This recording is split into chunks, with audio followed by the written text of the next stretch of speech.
से पानी, चातक चोच उठाई ऊपर, मन की प्यास बुझाई।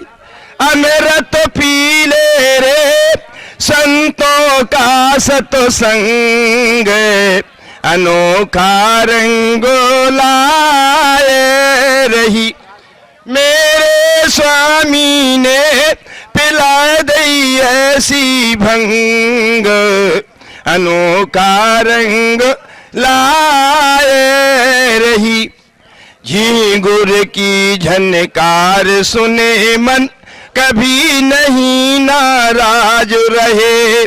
झींगुर की झनकार सुने मन, कभी नहीं लेता था।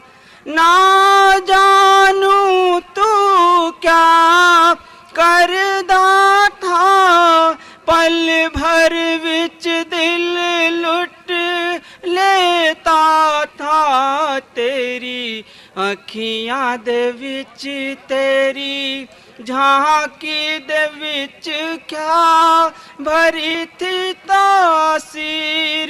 मेरे सतगुरु तेरी अखियां दे विच तेरी झांकी दे विच क्या भरी थी तासीर।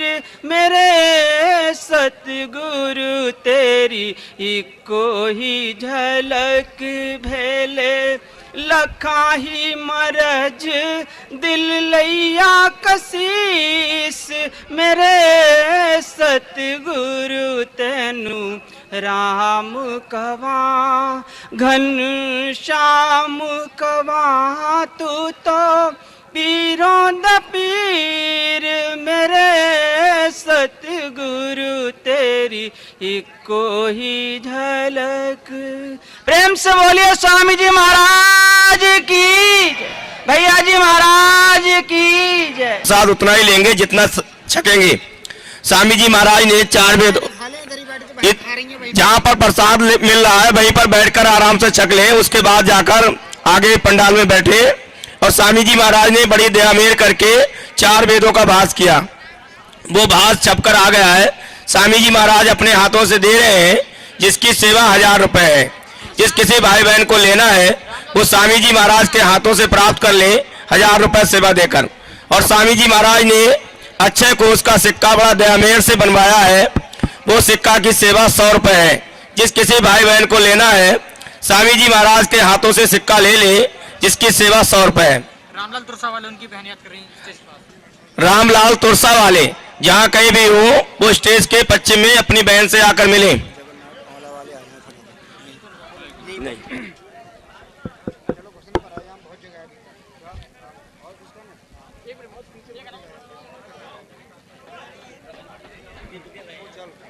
मेरे सतगुरु तेरी नौकरी सबसे ऊंची है सबसे बड़ी। मेरे सतगुरु तेरी नौकरी सबसे ऊंची है सबसे बड़ी। तेरे दरबार की हाजिरी सबसे ऊंची है सबसे बड़ी। तेरे दरबार की हाजिरी सबसे ऊंची है सबसे बड़ी। खुश नसीबी का जब गुल खिले तब कहीं तेरी महफिल मिले। खुश नसीबी का जब गुल खिले तब कहीं तेरी महफिल मिले। खुश नसीबी का जब गुल खिले तब कहीं तेरी महफिल मिले। अब तो हो गई है, अब तो हो गई है रहमत तेरी सबसे ऊंची है सबसे बड़ी। अब तो हो गई है रहमत तेरी सबसे ऊंची है सबसे बड़ी। स्वामी जी तेरे नाम का मैं नहीं था किसी काम का, ले सहारा तेरे नाम का, वरना सती गुरु बहुत पुरा। ज्यादातर भाई और बहनों आप देहात से आए, थोड़ी आवाज निकालो, कुछ आनंद और ही आता है जब आवाज आती तो। और सती गुरु बहुत पुराना मरम कऊ बिरले न जाना, सती गुरु बहुत मरम कऊ बिरले न जाना। द्वापर में आए स्वामी विष्णु कहाए, द्वापर में और द्वापर में आए स्वामी विष्णु कहाए, द्वापर में कहाए। और नारद ने पहचाना मरम कऊ बिरले न जाना, नारद ने मरम कऊ बिरले न जाना। सती गुरु बात पुर मरम कऊ बिरले न। और त्रेता में आए स्वामी राम कहाए, त्रेता में और त्रेता में आए स्वामी राम कहाए, त्रेता में।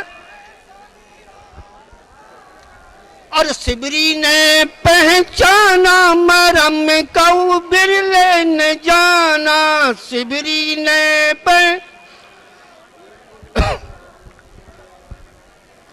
सती गुरु बहुत पुराना मरम कऊ बिरले न जाना, सती गुरु बहुत। और द्वापर में आए स्वामी कृष्ण कहाए, द्वापर में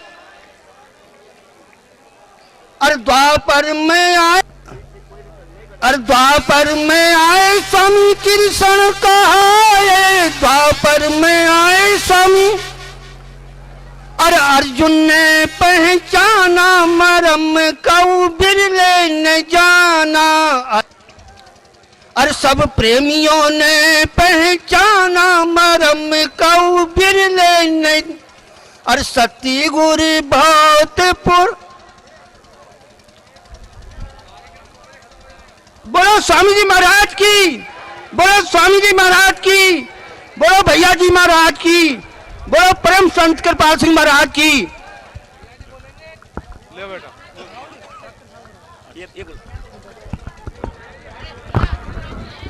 किससे कहूँगा जहाँ ले चलोगे वहीं मैं चलूँगा, न कोई उलाना न है कोई अर्जी, कर लो करा लो जो है तेरी मर्जी। कहे ना भी होगा तो, कहे ना भी होगा तो तुम्ही से कहूँगा, जहाँ ले चलोगे वहाँ मैं चलूँगा, जहाँ नाथ रख लोगे वहीं मैं रहूँगा, जहाँ ले चलोगे। दयानाथ दयनीय है मेरी अवस्था, दयानाथ दयनीय मेरी अवस्था, वही मैं करूँगा जहाँ। एक अनमोल नाम का बच्चा 10 साल का है जो काफी समय से अपने पिता से खो गया है। किसी भाई बहन को मिले, वो बेरी के पेड़ के पास उसके पिता खड़े, वहां पर पहुंचा दे। बोलो स्वामी जी महाराज की जय, बोलो भैया जी महाराज की जय।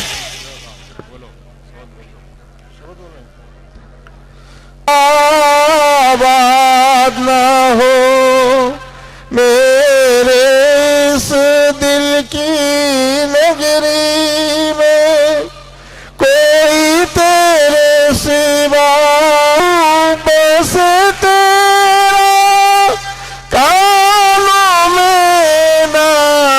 सुनू तेरा जे ब्याल की नगरी में कोई तेरे सिवा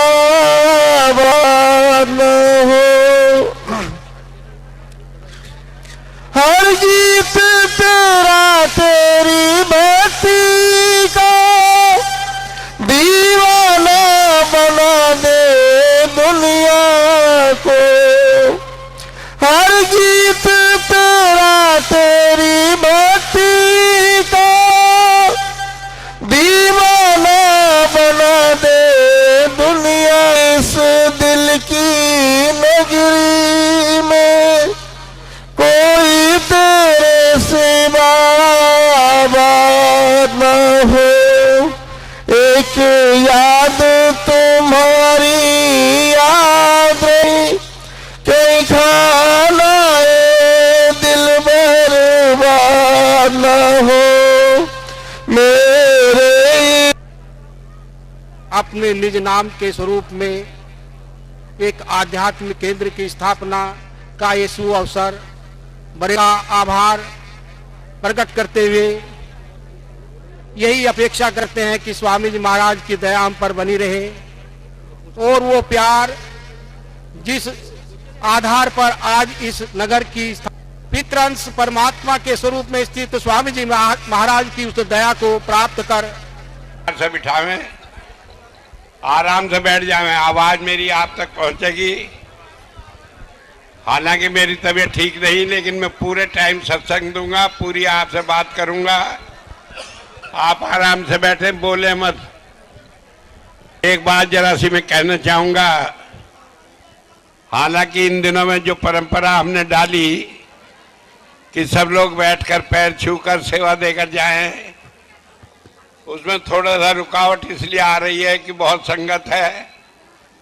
और पिछली दफे हमने आश्रम में मणिनाथ पर देखा कि शाम के 5:30 बजे तक लोग लाइन में आकर पैर नहीं छू सके थे। तो इसीलिए ख्याल आया कि हमें नया आश्रम बनाना चाहिए खुली जगह में, वरना संगत कैसे आएगी। आज हमने ये बात तो पूरी कर ली और सबसे खुशी की बात यह है, इस जगह को पूरी करने के साथ साथ जैसे देवेंद्र भैया और दया की दोनों की इच्छा थी कि अगला आश्रम वो मेरे नाम पर बनाना चाहती है। बहुत कहा मैंने, लेकिन वो कहने लगे आपने भी तो अपने गुरु के नाम पर बनाया, हमें क्यों मनाई है। और उनकी इच्छा के अनुसार मैंने इजाजत भी दे दी कि इस जगह का नाम स्वामी दिव्यानंद नगर रखा जाए।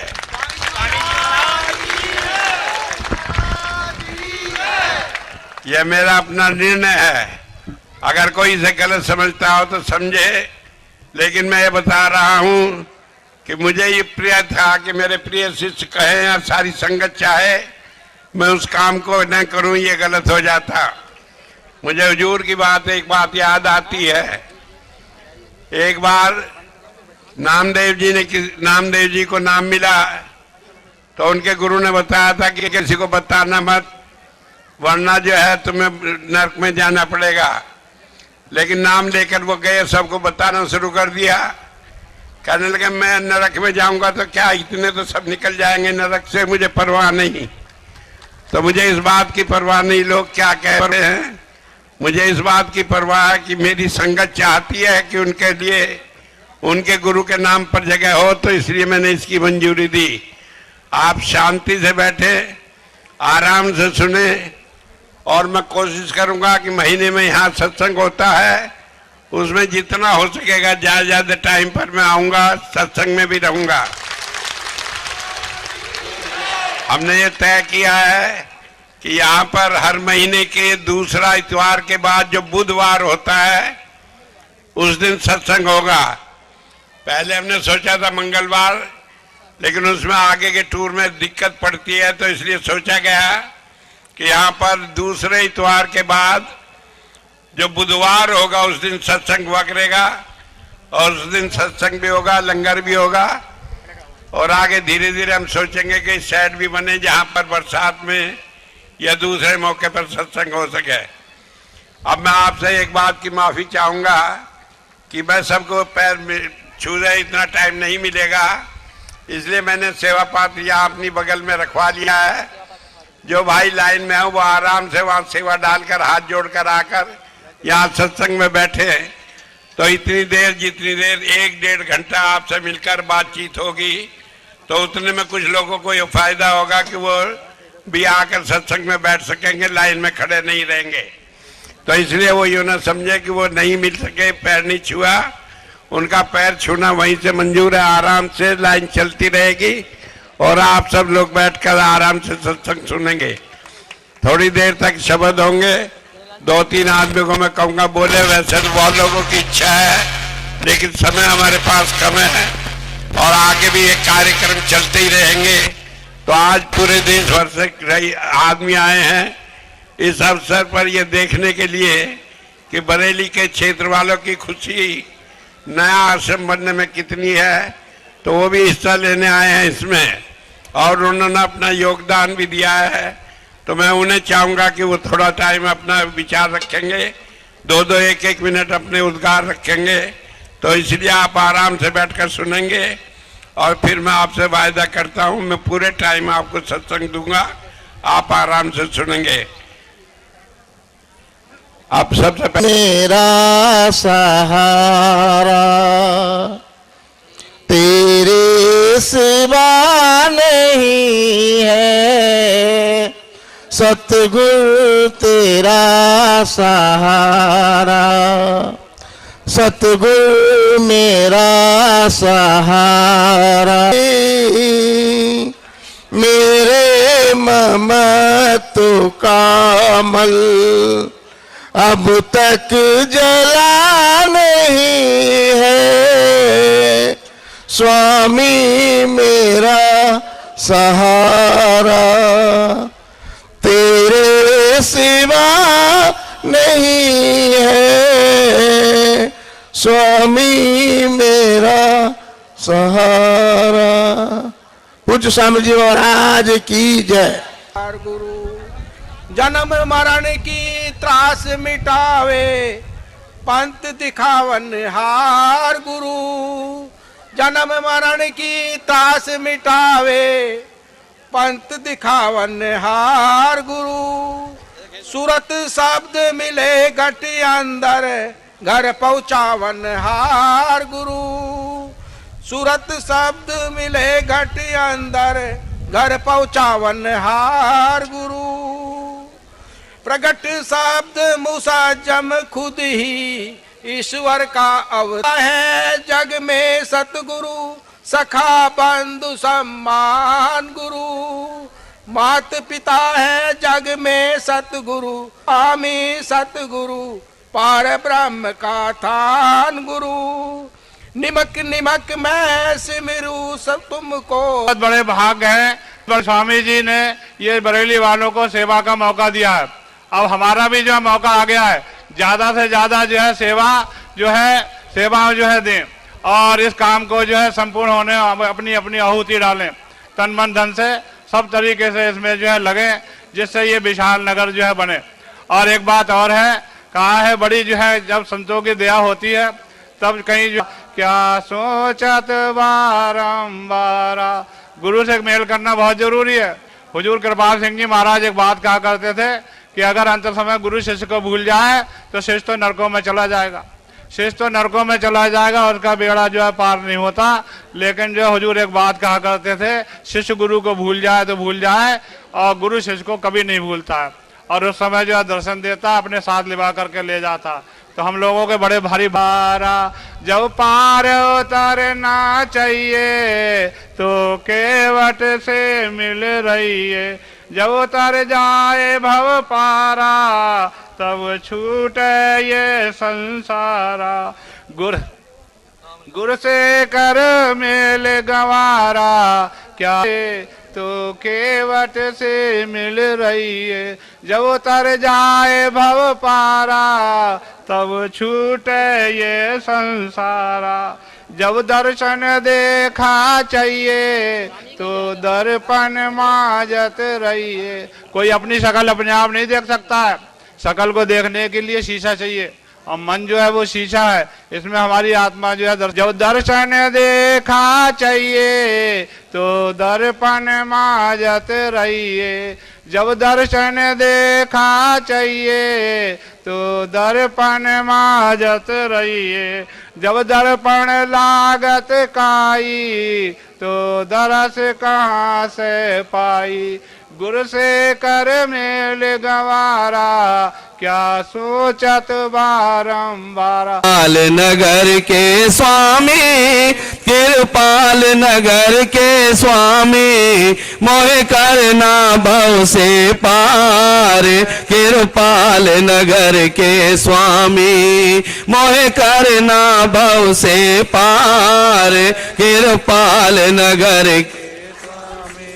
जग जंगल में मैं अटका, मोह माया में मैं भटका, जग जंगल में मैं अटका, मोह माया में मैं भटका, मेरी नाव पड़ी मझधार, कृपाल नगर के स्वामी, मेरी नाव पड़ी मझ भव से पार, कृपाल नगर के स्वामी, मोहे करना भव से पार, कृपाल नगर के स्वामी, मोहे करना भव से पार, कृपाल नगर के स्वामी, मोहे करना भव से पार, कृपाल नगर के स्वामी।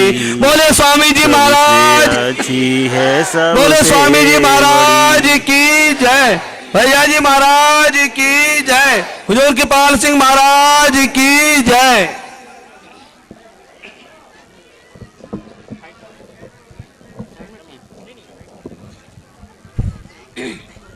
काम जो हमने सिर लिया, करे मिल के हम तेरे बाल, सब तेरा हाथ हम पर रहे बना, तेरी दया व मेहर की आस हो, तेरा हाथ हम पर रहे बना, तेरी दया व मेहर की आस हो, यह काम जो हमने सिर लिया, करें मिल के हम तेरे बाल, सब यह काम जो हमने सिर लिया, करें मिल के हम तेरे बाल, सब तेरा हाथ हम पर रहे बन। जब मैंने बनाया उनकी उम्र थोड़ी कम थी, तो हर एक आदमी कहने लगा कि ऐसे बच्चे आदमी कैसे संत हो सकते हैं। लेकिन मैं ये बता दूं, संत की कोई उम्र नहीं होती। संत न बच्चा होता है, न बड़ा होता है, न बूढ़ा होता है, न जवान होता है। संत से शरीर नहीं, आत्मा है, और वो आत्मा हमेशा एक पूर्ण स्थिति में होती है तो वो संत होता है। संत के लिए कोई नीचे की ऊंचे की कैटेगरी नहीं होती। लेकिन लोगों को बहुत कम विश्वास आया। कई आदमी जाते पीटे नाचे गाए कि हमें बनना चाहिए था, और ये क्या करेंगे। कईयों ने कहा कि 1-2 साल में देख लीजिएगा परिवर्तन हो जाएगा, लेकिन वो न तब हुआ और न अब होगा। संत की बात चारों युगों में कभी टलती नहीं। और इसीलिए जब मैंने फरवरी में ये निश्चय किया कि अब 80 साल का मैं हो गया हूँ, अब भैया जी को पूरी तरह चार्ज देकर, पूरा उन्हें अधिकार देकर थोड़ा आराम करूं, क्योंकि आराम करने के लिए मुझे एक जरूरत थी कि वेदों का जो अनुवाद मैंने किया, मैं चाहता था उसका एक शब्दकोश भी तैयार हो जाए कि एक शब्द से ही पूरी धर्म की व्याख्या समझ में आ जाए, और उसमें टाइम लगना है। कितना टाइम लगना है वो आप ये समझ लें, सारे धर्मों के शब्दकोश है।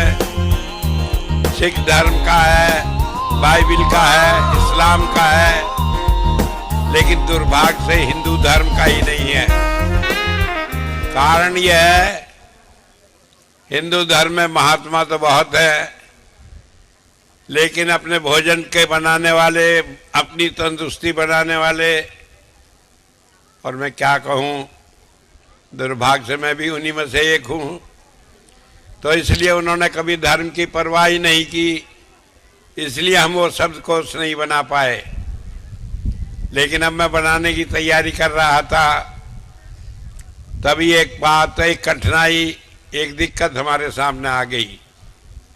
क्योंकि हुजूर संत कृपाल सिंह जी महाराज कहा करते थे कि जहां संत होता है, बड़े ध्यान से आप मेरी बात सुन लें, अंदर अपने दिमाग में रख लें कि जहां संत होता है उसके चारों तरफ 11 काल के अवतार खड़े हो जाते हैं, और वो संत को चारों तरफ से इतना घेरे रखते हैं कि जरा सा कोई मनमुख आदमी कहीं भी अपनी कच्चाई दिखाई दे तो वो उसे पकड़ लेते हैं और उसे दुनिया में बहुत धक्के खिलाते हैं। क्योंकि संत की अजीब महिमा होती है। मैंने कई बार सुनाई कहानी, आपने सुनी, खबर नहीं आप हंसी में टाल गए या सच में मान लिए, कि एक बुढ़िया थी, गई संत के पास, कहने लगी मेरे बहू के बच्चे नहीं। तो महात्मा जी ने लिया एक कागज और उस पर कुछ लिख कर दे दिया कि जा इसे अपनी बहू के गले में बांध देना। उसने बांध दिया। उसके बाद हर साल बच्चे होते चले गए। 5-6 साल में 6 साल के मॉडल तैयार हो गए। अब जब इतने बच्चे हो गए तो सोचने लगी गुरुजी ने न जाने क्या दे दिया। वो खोला तवीज, उसमें कागज निकला, उसे पढ़ा तो उस पर लिखा था छिंद परक की फुल्लियाँ। पंजाबी का शब्द है, छिंद एक घास होती है, कहने लगे इसमें फुल्लियाँ लग गई। जब कहने लगी वाह भाई वाह, मेरी बहू को घास बता दिया, ये फुल्लियाँ बता दी, ये कोई मंत्र है? न वेद से, न पुराण से, न कुरान से, ये क्या मंत्र लिख दिया। वो पर्चा ले गई, जा गुरु जी कहने लगे ले थाम अपना मंत्र, ये कोई मंत्र है छिंद पर रखी फुल्लियाँ। जब ये बात कही तो गुरु जी कहने लगे फुल्लियाँ फुल्लियाँ, ना फुल्लियाँ तो ना फुल्लियाँ सही, अगर जो नहीं फुल्ली तो जा, नहीं फुल्ली और झगड़ा क्या, मुझे कोई लेना देना नहीं। अब वो घर आई तो देखे सारे बच्चे ही मरे पड़े हैं। कहने लगे तो बिगड़ गया काम, ये तो सारी ना फुल्लियाँ हो गई। जब ये हुई तो उसकी समझ में आई, रोती गाती फिर पहुंची, फिर हाथ पैर जोड़े तो उन्होंने कह दिया अच्छा अच्छा ठीक हो जाएगा। मैं आपको जब बात कहता हूं तो उसके गहराई में एक बात है। संत जो बात कहता है मालूम पड़ता है कि खबर नहीं सुनी कि नहीं सुनी, लेकिन वो हमारे मुंह से बात निकलने से पहले ही सुन लेता है। वो ये भी जान लेता है कि आज से इतने समय बाद हम क्या कहेंगे, क्या करेंगे, क्या सोचेंगे, और इसीलिए वो सारी दुनिया को संभाल के रहता है। कई आदमी कहते हैं हमारी क्या संभाल हो रही है। हम नहीं जानते कि कितने बड़े कर्मों को काट कर वो छोटी छोटी बातों में निभाकर हमें बचा लेता है। हम तो अपनी सिर्फ बात जानते हैं, 100 करी तो 9 करी और 1 ना करी तो ना करी, कि हमारी 100 बात करे तो ठीक है, और गुरु जी ने एक बात नहीं की तो वह कुछ नहीं किया, सब बेकार है। कहेगा गुरु करना, हमारी बात तो मानी नहीं। यो नहीं खबर कि उसकी अपनी भी मजबूरी है। एक एक काम को जो वो एक नियम से हटकर करना चाहता है, उसके लिए बड़ी सख्त उसे कुर्बानी देनी पड़ती है। वो इतना आसान काम नहीं होता कि जो चाहे सो कर ले। कई दफा हमने देखा, सुना, और इतिहास इस बात का गवाह है कि जब संतों ने कोई बात ऐसी कर दी तो उन्हें सारा कष्ट अपने शरीर पर लेना पड़ा, अपनी जान तक इस बात के लिए कुर्बान करनी पड़ी। तो इसलिए हम उसे नहीं समझ सकते कि किस नियम में, किस दया में से वो सारे काम करता है। हम तो एक आसान सी बात समझते हैं। मैं सिर्फ आपको इसलिए कह रहा हूं कि आप ये समझ लें कि जब संत ने कोई बात कह दी, हम उस पर विश्वास करते हैं तो हम अपना काम बना लेते हैं। हम उस पर विश्वास नहीं करते तो हम अपना काम बिगाड़ लेते हैं। संत का हम कुछ नहीं बिगाड़ते, ना हम उसे कुछ देते न लेते, वो तो हम अपना काम बनाते बिगाड़ते हैं। मैंने जब शुरू में काम लिया, हुजूर ने मुझे कहा कि ये करना ही पड़ेगा, तो मैं आदमी ठहरा हिसाब किताब। तो एक बात उसमें मैंने ये रखी थी कि जो मेरी साथ जुड़ा रहेगा उसे मोक्ष मिलेगा। इस बात की परवाह नहीं कि उसने क्या किया क्या नहीं किया। हुजूर ने कहा ये ठीक है, और इस बात को मैं अनेक बार दोहराता आया हूँ। कई लोग कहते हैं हमें तो कुछ हुआ नहीं, अब वो समझते हैं कुछ हुआ नहीं, लेकिन वो बीज तो उनके अंदर बोया हुआ है कि उन्हें मोक्ष मिलेगा। उसे किसी की ताकत ही नहीं कि उसे नष्ट कर दे। इतनी बात जरूर है कि हमें विश्वास करके थोड़ा कष्ट उठा लेते हैं, लेकिन उससे कोई परिवर्तन नहीं होता। मैं आपको आज बता देता हूं कि अगर कोई आदमी सोचे कि मैं बिल्कुल ही खिलाफ हूं, उसे भी चाहे उसे भुगता कर ले जाए, चाहे डंडे से पीट कर ले जाए, आखिर में मोक्ष उसे भी मिलना है, उसका भी छुटकारा बिना मोक्ष के और रास्ते से नहीं है। मैं आपको इसलिए कह रहा हूं कि आपको सिर्फ एक बात करनी है, और वो बात क्या करनी है, आप अपने गुरु पर विश्वास बनाए रखें। अगर आपका विश्वास डोल गया, ढिलमुल हो गया, तो उसका नतीजा ये निकलेगा कि आपको थोड़ा कष्ट होगा, लेकिन उससे आखिरी नतीजा नहीं बदलने वाला है। वो तो वही रहेगा जो पहले था, वो अब है। तो इसलिए आप बीच में कष्ट न हो और आप आराम से रहें, तो उसके लिए दृढ़ विश्वास रखें। मैं बता रहा था, जब हुजूर का जन्मदिन मनाया जा रहा था, तो मैंने भी उसमें अपना 80वें जन्म दिवस का प्रोग्राम बना लिया, और जब हम वो काम पूरा कर लिए तो मैंने 1 मिनट सांस ली, आराम की कि अब भैया काम करते रहेंगे, ये काम चलता रहेगा।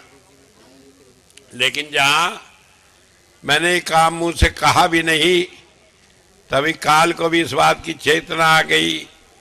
कहने लगे कि अब तो दूसरे गुरुजी आ गए, अब तो इन्होंने रिटायरमेंट ले लिया, सोच लिया। तो उसने अपना काम शुरू कर दिया। क्या कर दिया क्या नहीं कर दिया मैं बहुत नहीं बताऊंगा। मुझे तो पहले से मालूम थी, आज भी मालूम है, आगे भी मालूम है क्या होना है। लेकिन मैं सिर्फ ये बता दूं कि जो कुछ भी होगा आप जानेंगे कि सारी दुनिया देखती रह जाएगी। संत की बात को न कोई मेट सका है न मेट सकेगा। भैया जी सारी दुनिया में वो रोशनी देंगे कि लोग उनसे उनके गुरु को याद करेंगे। और इसीलिए उनकी आज उनकी इच्छा पर मैं ये संत कृपाल दिव्यानंद नगर बनाकर एक ये बात पूरी करना चाहता हूँ कि एक ऐसा स्थान हो गया जो यहाँ कोई आएगा उसे मोक्ष मिलेगी। उसे नाम मिलने पर कोई दुनिया में उसे रोक नहीं सकता। ये मैं आगे उनके लिए भी वायदा करता हूँ। अपने लिए तो मैंने जो किया वो साबित किया, वो जिम्मेदार हूँ। लेकिन नहीं भी जिम्मेदार हूँ आज, उसके बाद 10, 20, 50 साल बाद तो आप देखेंगे कि इस धरती पर आकर लोग देखेंगे कि उन्हें आने मात्र से वो लाभ मिला है जो दुनिया में भजन करने से भी नहीं मिलता। भजन कोई ऐसी चीज नहीं है कि आप घंटों बैठे जब हो तभी होगा। भजन तो एक दया मेहर की दृष्टि है। जब पड़ जाए, जब संत की दया हो जाए, सारा भजन जब भी पूर्ण हो जाता है। तो इसलिए जो लोग ये देख रहे हैं कि काल क्या चक्र चलाता है, क्या कहता है, क्या करता है, उसकी क्या न करें। मैं बहुत बात नहीं खोल सकता, क्योंकि काल जो है जो कुछ करता है वो इस चतुराई से करता है कि उसमें धोखा बहुत होता है। तो आप अपने गुरु पर विश्वास रखें, और आपका गुरु वो है जिसने आपको नाम दिया है। आपका गुरु वो है जिसने अपने को आपका गुरु बना लिया है। आप तैयार है इस बोझ को उठाने के लिए, तो आप विश्वास जमाए रखें, किसी बात में न पड़े। सवाल इस बात का है कि कौन हमारा गुरु है, कौन नहीं है, ये खाली हमारा दृष्टिकोण है। बाकी तो संत सब एक होते हैं। वो एक धारा है जो चली आती है, कभी वो दिव्यानंद के रूप में प्रकट हुई, कभी देवेंद्र मोहन के रूप में प्रकट हुई, कभी किसी और रूप में प्रकट हुई, लोगों को ये सहारा देने के लिए कि मैं तो हरिद्वार में जाकर गंगा स्नान किया, या मैं तो जाकर गढ़ गंगा में स्नान किया, या मैं तो जाकर कानपुर में गंगा में स्नान किया, या मैं जाकर किसी और शहर में गंगा में जाकर डुबकी लगाई। लेकिन गंगा तो एक ही है, गंगा के स्नान का फल तो एक ही है। तो इसलिए आप इस बात के किसी बात की परवाह न करें। एक बात ध्यान रखें, हम काल जो है वो बहुत बड़ी परीक्षा लेता है, और उस परीक्षा में आपको सफल रहना है। और सफलता का केवल एक मंत्र है कि आप अपने गुरु पर दृढ़ विश्वास रखें, किसी की बहकाई हुई बात में न रहें। गुरु का नाम ले लेके और बहुत सारे लोग न जाने कितनी बातें कहेंगे, कहें, आप उसकी परवाह न करें। आपको किया भी तो उसका नतीजा वो खुद देखेगा। तो मैं इस बात को कहकर आपको एक बात कहना चाहता हूँ, और ये है कि आपका विश्वास दृढ़ रहे। महाराज जी कहा करते थे कि सारी दुनिया पिस रही है दो पाटों के बीच में, लेकिन जो दाना किल्ली के साथ लगा है वो बचा रहता है, वो पिसता नहीं। तो आप किल्ली के साथ लगे रखिए। और इसके साथ ही साथ मैं आज आपको बधाई देता हूँ आपके इस नए शहर की, नए आश्रम की, और एक नए गुरु की, जो मैंने आपको 2001 में दिया था, और जो हमेशा आपका मार्गदर्शन करता रहेगा। ऑफ कोर्स मैं ये नहीं कहता कि मैं ये काम उसके जिम्मे सौंपता हूँ, जो वो करेगा उस सारे की जिम्मेदारी भी मेरी है, और मैं ही उसका जिम्मेदार समझा जाऊंगा। और आप मेरे से जवाब ले सकेंगे, इस दावे के और उत्साह के साथ मैं आपको कहता हूँ, आप किल्ली से जुड़े रहिए, उसमें कहीं फर्क न आने पाए, बाकी काम मैं अपने आप निपट लूँगा। एक नहीं 1000 काल आ जाए, ऐसे ऐसे कालों को तो मिटा देना मेरा 1 मिनट का। बोलो स्वामी जी महाराज की जय। लेकिन मैं चाहता हूं कि आपको तपिस्नाएं तो आप अपने गुरु के साथ अपना ध्यान जोड़े रखें।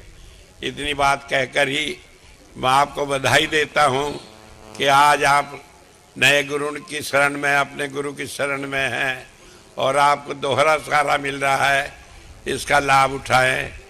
यहाँ पर जैसे कि आपको बताया सत्संग हुआ करेगा, और महीने का सत्संग यहाँ पर दूसरे इतवार के बाद बुधवार को जो होगा उसमें होगा। और इसके लिए हम इंतजाम रखेंगे कि सत्संग समय पर हो, टाइम पर हो, लंगर बढ़ता रहे, और ये सेंटर खूब फूले फले, क्योंकि ये बरेली की धरती और ये पीलीभीत की धरती रूहानियत के लिए इतनी सरसब्ज है कि जब से मैं आया हूँ तब से मैं देखता हूँ कि जहाँ भी सत्संग होता है भीड़ समाये नहीं आती। पीलीभीत में मैं जाता था शुरू में, वो धर्मशाला इतनी कम पड़ गई, अग्रवाल धर्मशाला, कि खड़े होकर भी आदमी सत्संग नहीं सुन पाते थे। तब पहली दफा हमने वहाँ बाहर आश्रम के लिए जगह करी थी। और यहाँ बरेली में हम देख रहे हैं कि हालत है कि 30 सितंबर को जो सत्संग हुआ था उसमें लोग 5:30 बजे तक अंदर नहीं आ पाए, बाहर 1 किलोमीटर लंबी लाइन लगी रही। तो उस सारी बात को सोच कर ये मैं ख्याल आया। अब ये मैंने बाप को बहुत बड़ा मैदान रख दिया। मैं नहीं कहता आप 2 या 3 जैसे सरकार कहती है, मैं कहता हूँ आप 1000 आदमी जोड़े और जितने जोड़ेंगे आपकी ये सेवा मालिक के दरबार में कबूल होगी। इसके साथ ही बहुत धन्यवाद। महाराज मैं थोड़ा टाइम निकाल कर एक बार आश्रम होकर आऊंगा, फिर वहां रहूंगा, उसके बाद विदेश जाऊंगा और यहाँ पर सत्संग होता रहेगा। आप आए और आप आकर जिस उम्मीद से, और जो मुझे मालूम है कि वो पूरी होगी, है कि हम इसे भी छोटी कर देंगे, इसके अंदर आदमी समा नहीं पाएंगे। और मैं परमात्मा से हमेशा ये चाहता हूँ कि इस मामले में मेरी हमेशा हार हो, मुझे कोई बात नहीं कि संगत मुझे हरा दे कि हम जाते हैं, आपकी भी पूरा इंतजाम नहीं कर पाते। बोले स्वामी जी महाराज की जय, भैया जी महाराज की जय, हुजूर कृपाल सिंह महाराज की जय। मौका मिलेगा मैं यहाँ आऊंगा, लेकिन हर महीने यहाँ सत्संग होगा और उस सत्संग में आप हमेशा आएंगे। नामदान के लिए उधर नामदान के लिए सामने वहाँ पर जो कमरा बना रहे हैं बड़े हॉल,